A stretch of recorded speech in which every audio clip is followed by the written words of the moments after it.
Bienvenidos, buscadores de misterios, al canal Misterios Misteriosos. ¿Están listos para adentrarse en una historia que pondrá a prueba los límites de su coraje? Porque lo que les traemos hoy no es solo un relato de terror, es una advertencia. En el pueblo perdido de San Damián, algo acecha entre la niebla. Algo que no pertenece a este mundo. Una entidad antigua, hambrienta de miedo, que convierte a sus víctimas en cómplices de su horror. Desde la desaparición de un autobús fantasma hasta el último aliento de un pueblo entero, esta historia los llevará por caminos donde la realidad se quiebra y lo imposible se vuelve tangible.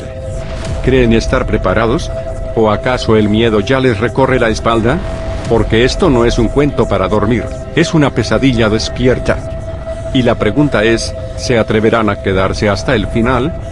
No olviden suscribirse y activar las notificaciones, buscadores de misterios. Porque cuando la niebla llegue, querrán estar advertidos. ¿O acaso ya es demasiado tarde, La carretera que serpenteaba hacia San Damián estaba desierta aquella noche de octubre. El viento helado arrastraba hojas secas que crujían bajo las ruedas del autobús foráneo, su motor gruñendo como una bestia cansada. Dentro, los pasajeros, una docena de almas dispersas, dormitaban o miraban con ojos vidriosos el paisaje oscuro.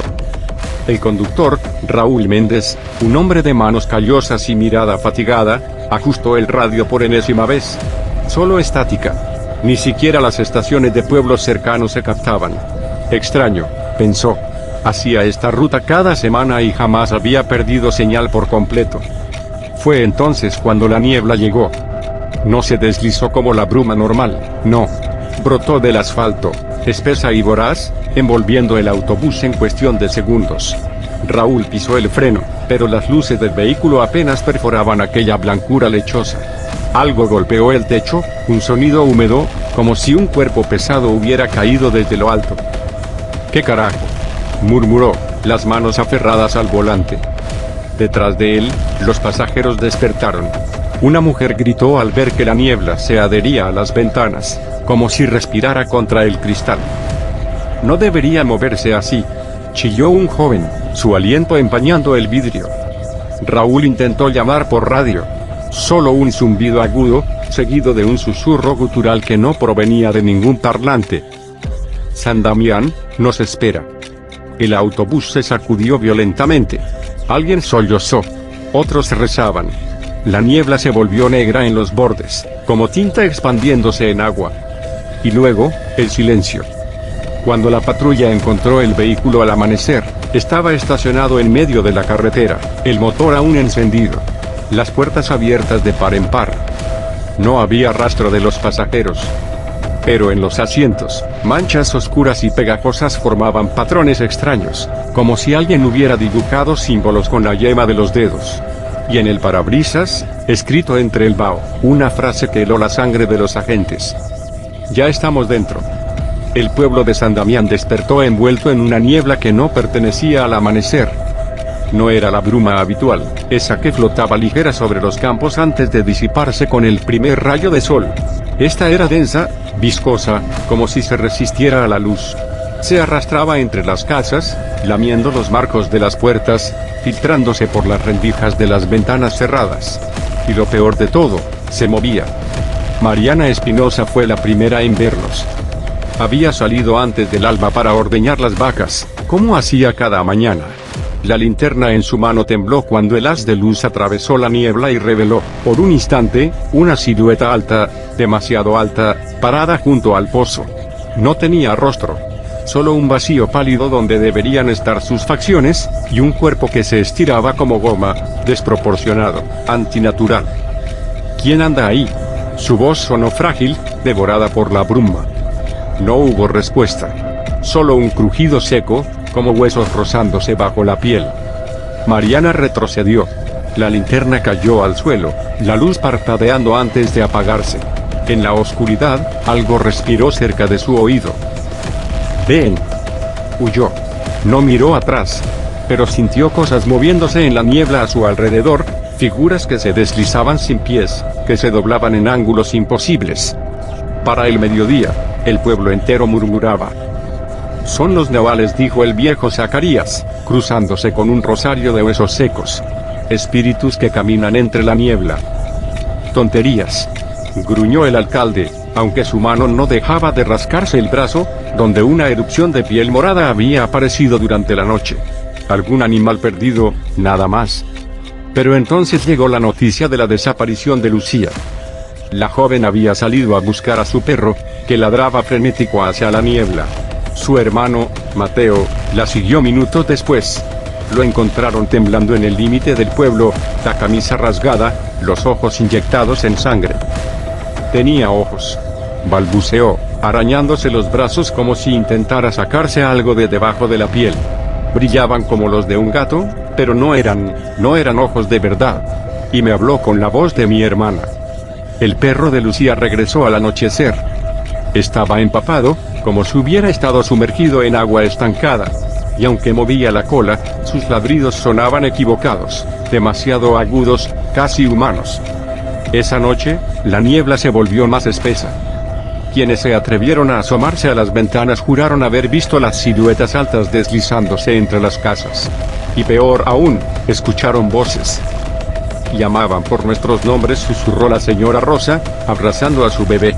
Usaban las voces de nuestros muertos. En la taberna, donde los hombres se reunieron con escopetas y botellas de aguardiente, alguien propuso incendiar la niebla. Algo viene con ella, dijo un forastero de ojos demasiado negros. Algo que necesita que tengamos miedo. Fuera, en la calle, el perro de Lucía comenzó a gruñir hacia la oscuridad. Hasta que algo desde dentro de la niebla le respondió con el mismo sonido. El hombre llegó con el amanecer.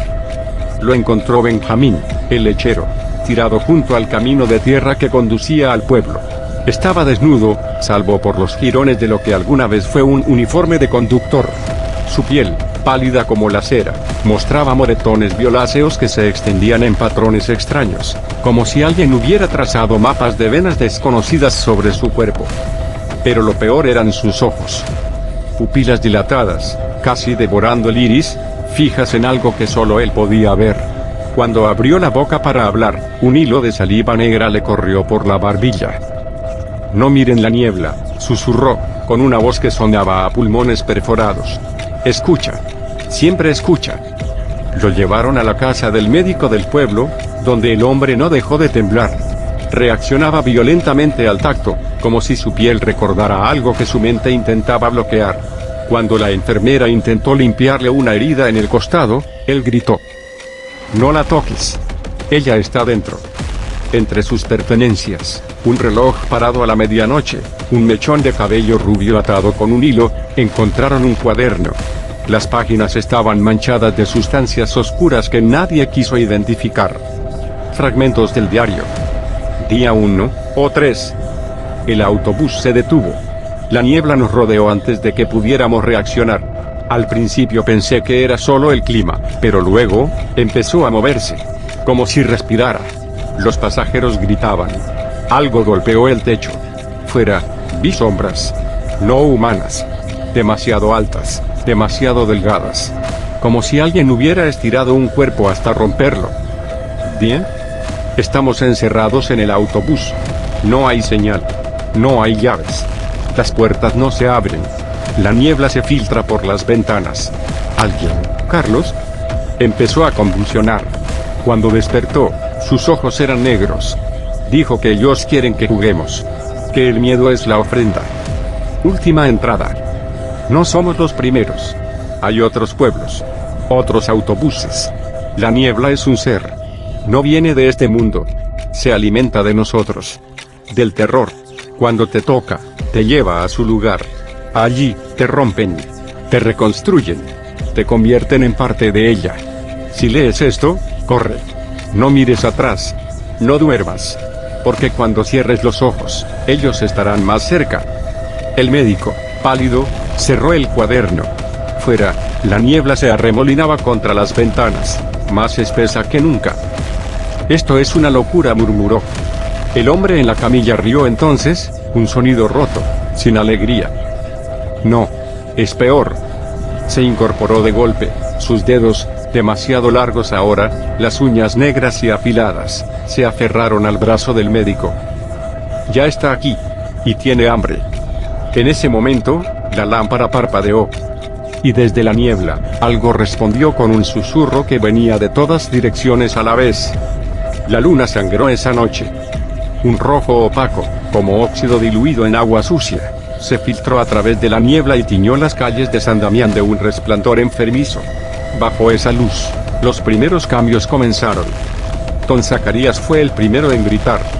El viejo se desplomó en medio de la plaza, retorciéndose como si algo le hubiera prendido fuego a los huesos.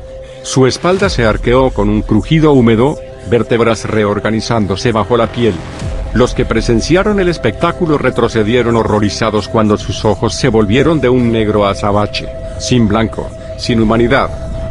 «No me miren así», aulló, mientras sus uñas se alargaban, curvándose como garras. «Córranse, córranse antes de que él los escoja también». Pero ya era demasiado tarde. En la casa de los Espinosa, Mariana barricó la puerta con lo que pudo, una mesa, un armario pesado. Afuera, su padre arañaba la madera con dedos que ya no terminaban en uñas, sino en puntas afiladas y oscuras. Marie cantaba su voz, pero era demasiado dulce, demasiado perfecta, como si algo estuviera imitando su cadencia. «Abre, hijita. Tengo hambre». Mateo, acurrucado en un rincón con el rifle familiar cargado, sollozaba en silencio. «No es él», murmuró Mariana, más para sí misma que para su hermano. «No puede ser». Pero cuando el rostro de su padre apareció en la ventana, la mandíbula dislocada, los labios retraídos en una sonrisa de dientes afilados, dudó. En la taberna, los hombres que habían bebido para olvidar ahora temblaban con fiebre. Uno a uno, comenzaron a convulsionar. El alcalde fue el peor. Su piel se rasgó como papel mojado, revelando músculos oscuros y brillantes debajo. Cuando se incorporó, su altura había aumentado, casi 2 metros ahora, y su boca se extendía de oreja a oreja. «El banquete está servido», anunció con una voz que no era suya. Los que aún conservaban la cordura saltaron por las ventanas traseras, corriendo hacia el bosque. Pero la niebla los esperaba allí, y dentro de ella, siluetas familiares los llamaban. «Por aquí, mi amor», la voz de la esposa muerta de Ramón. «Papi, tengo miedo», el hijo pequeño que Julián había perdido hacía años. En la iglesia, la señora Rosa rezaba frente al altar, su bebé llorando en brazos. Fuera, los vidrios se estrellaron. Algo entró arrastrándose por el ventanal roto, una masa informe de extremidades retorcidas, cabezas fusionadas, bocas que repetían nombres en coro. «Rosa», susurraron con las voces de sus vecinos. «Danos al niño. Él no tiene miedo todavía. No alimenta a la niebla». Cuando el primer tentáculo negro se enroscó alrededor de su tobillo, Rosa hizo lo único que pudo. Gritó. Y en San Damián, los gritos eran el aperitivo. El amanecer llegó sin ruido. La niebla se retiró como una marea baja, arrastrando consigo los últimos vestigios de vida. Lo que quedó de San Damián no eran cadáveres, ni siquiera huesos. Solo ropas vacías, esparcidas por las calles como pieles mudas de serpiente. Camisas aún abotonadas. Zapatos con los cordones atados. Vestidos de domingo cuidadosamente doblados en los umbrales de las puertas. Y el silencio. Un silencio tan denso que hasta los pájaros habían dejado de cantar. 12 horas después, el equipo de investigación de la Universidad Nacional llegó en 3 vehículos blindados, enviados por el gobierno después de que todas las comunicaciones con el pueblo se cortaran. El doctor Ernesto Velandia, experto en fenómenos anómalos, fue el primero en pisar el empedrado de la plaza central. «Esto no es una evacuación», murmuró, observando las manchas negras que cubrían el kiosco como salpicaduras de alquitrán. «Esto es una erradicación». Su asistente, Laura, se agachó para examinar una de las prendas. Al tocarla, el tejido se desintegró entre sus dedos, convertido en un polvo fino que olía a azufre y marisma. Doctor, llamó desde el pozo de agua. «Debería haber esto». El agua, antes cristalina, ahora era espesa como gelatina, y en su superficie flotaban cosas que parecían órganos humanos, pero deformados, fusionados entre sí como si alguien hubiera intentado crear un nuevo ser a partir de retazos. Fue entonces cuando la tierra tembló. Un estruendo gutural emergió desde las profundidades, seguido por un crujido de hielo quebrantoso. El suelo se abrió en el exacto centro del pueblo, tragándose la iglesia y la casa consistorial en cuestión de segundos. Cuando el polvo se asentó, ante ellos se extendía un cráter perfectamente circular, de unos 200 metros de diámetro. Sus paredes estaban cubiertas de una sustancia cristalina que brillaba con luz propia, pulsando en intervalos regulares, como si fuera el interior de un pulmón gigante. «Dios mío», susurró uno de los soldados. «Está respirando». Y era cierto. Con cada inhalación, el aire alrededor se volvía más frío, más denso. Con cada exhalación, un vapor negruzco emergía de las profundidades, arrastrando consigo objetos familiares. Una muñeca de porcelana que perteneció a la hija del panadero. El reloj de bolsillo del viejo Zacarías. El diario manchado del sobreviviente. Laura se inclinó sobre el borde, su linterna iluminando las profundidades. Allí abajo, algo se movió. No una figura. No una criatura. Una constelación de ojos que se abrían y cerraban al unísono, reflejando la luz en un espectro imposible. «Atrás», gritó el doctor Belandia demasiado tarde. El vapor los envolvió. Y en ese instante, todos oyeron lo mismo. San Damián fue solo el principio. 72 horas después, el cráter se selló solo. El gobierno lo clasificó como hundimiento geológico y erigió una cerca de alambre de púas alrededor. Pero los guardias asignados a vigilar el lugar reportan cosas inquietantes. Voces que susurran desde el suelo. Huellas de pies descalzos que aparecen alrededor del perímetro, siempre mirando hacia el centro. Y en las noches de luna roja, una niebla espesa que emana del cráter, formando siluetas demasiado altas, demasiado delgadas, que se pasean entre las sombras. A la espera. Felicitaciones por llegar al final de esta escalofriante historia. No cualquiera tiene el valor de adentrarse en los secretos de San Damián y enfrentarse a la niebla que devora almas. Ahora queremos saber, ¿qué les pareció esta historia? ¿Los mantuvo al borde del asiento? ¿Sintieron ese escalofrío recorriendo su espalda cuando descubrieron la verdad detrás del pueblo desaparecido? Déjennos sus impresiones en los comentarios. No se pierdan nuestra próxima investigación, porque les prometemos que será igual de inquietante, misteriosa y llena de enigmas por resolver. Como siempre, les traeremos historias que los harán cuestionar lo que creían saber. Si les gustó este viaje al terror, no olviden darle a me gusta, compartir con otros valientes y suscribirse si aún no lo han hecho. Así no se perderán ni un solo misterio. Hasta la próxima, buscadores de misterios misteriosos, porque el mundo está lleno de secretos esperando a ser descubiertos. O mejor dicho, esperando a descubrirnos a nosotros. Nos vemos en la siguiente aventura.